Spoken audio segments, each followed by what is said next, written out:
தியானம் பண்ண உட்காந்தா இல்ல ஒரு முக்கியமான வேலையில கவனமா இருக்கும்போது உங்க மனசு ஒரு இடத்துல நிக்காம குரங்க மாதிரி அங்கேயும் இங்கேயும் தாவிக்கிட்டே இருக்கா? அமைதியா இருன்னு மனசுக்கு சொன்னா அது கேட்காம இங்கிருந்தோ பழைய நினைவுகளையும் தேவையில்லாத கவலைகளையும் கொண்டு வந்து கொட்டுதா? ஏன் இப்படி நடக்குது? வாங்க இந்த மனக்குறுங்கோட மர்மத்தை இன்னைக்கு உடைப்போம். இது நம்ம எல்லாருக்கும் நடக்கிற ஒரு விஷயம்தான் இல்லையா? நம்ம அமைதியா இருக்கலாம்னு நினைச்சு கண்ண மூடினா போதும், பல வருஷத்துக்கு முன்னாடி நடந்த ஒரு விஷயம், நாளைக்கு என்ன நடக்குமோங்கிற கவலை, முடிவே இல்லாத ஒரு உள்பேச்சு, இப்படி நம்ம மனசு ஒரு போர்க்களமாவே மாறிடுது.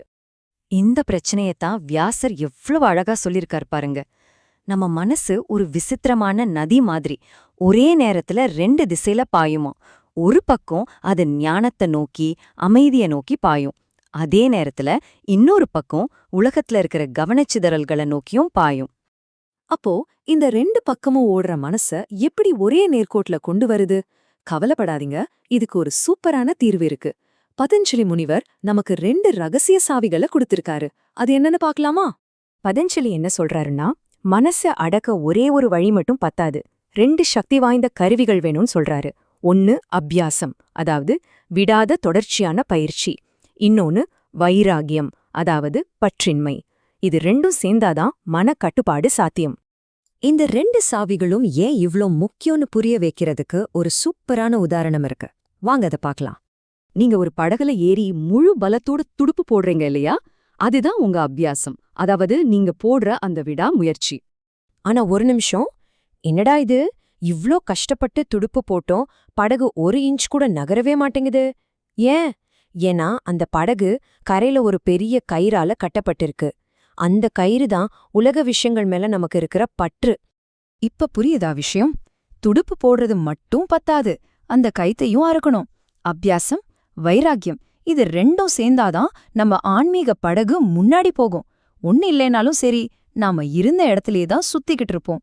சரி வாங்க, முதல் சாவி அதாவது அபியாசத்தை பத்தி கொஞ்சம் ஆழமா பார்க்கலாம். ஒரு பயிற்சிக்கு உண்மையிலே சக்தி எங்கிருந்து கிடைக்குது? ரொம்ப வருஷமா நம்ம கூடவே இருக்கிற பழக்கங்களை ஜெயிக்கணும்னா நம்ம பயிற்சி சாதாரணமா இருந்தா பத்தாது, ரொம்ப சக்தி வாய்ந்ததா இருக்கணும். அதுக்கு 3 முக்கியமான கண்டிஷன்ஸ் இருக்கு. அந்த 3 நிபந்தனைகள் என்னன்னா, 1 ரொம்ப நாளைக்கு செய்யணும், 2வது நடுவுல ஒரு நாள் கூட விடாம தொடர்ந்து செய்யணும், 3வது முழு மனசோட ஆழ்ந்த நம்பிக்கையோட செய்யணும், சும்மா மெக்கானிக்கலா இல்ல. இந்த தடையற்ற பயிற்சி ஏன் முக்கியம்னா, ஒரு பாத்திரத்துல தண்ணிய வச்சு கொதிக்க வைக்கிறதே யோசிச்சு பாருங்க.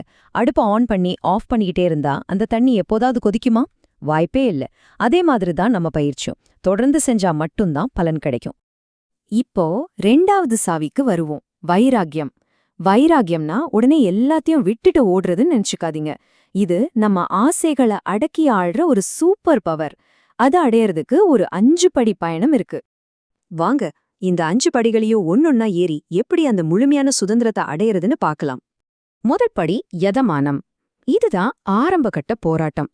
நம்ம புலன்கள் இருக்கு இல்லையா, கண்ணு, காது, மூக்கு, இதெல்லாம் உலக விஷயங்கள் பின்னால ஓடாம தடுக்கிறதுக்கு மனசுக்குள்ள ஒரு பெரிய யுத்தமே நடக்கும்.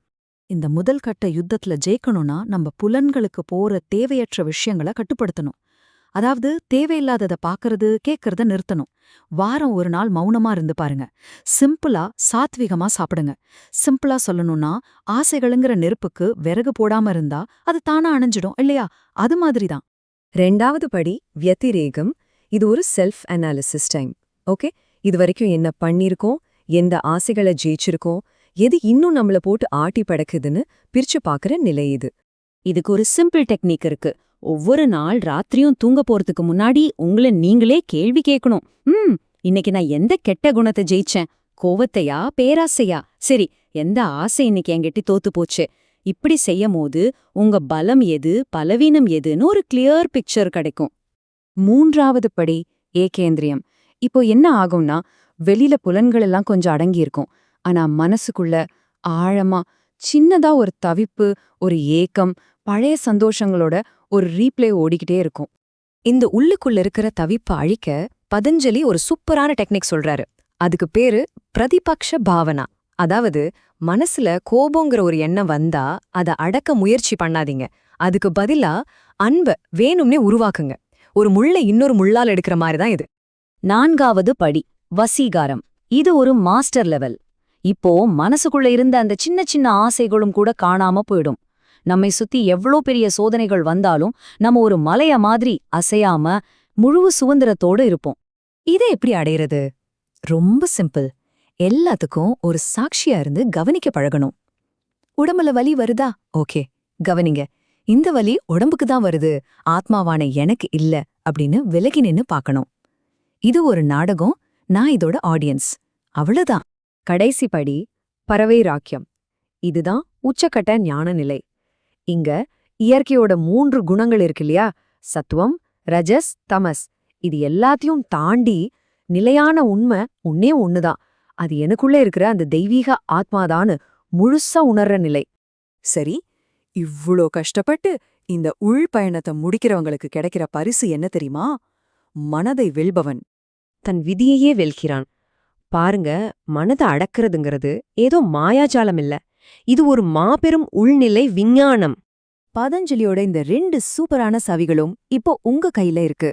உங்க மனதை அடக்கி உங்க விதியை நீங்களே எழுத. நீங்க முதல்ல எந்த சாவியை திருப்ப போறீங்க? யோசிங்க.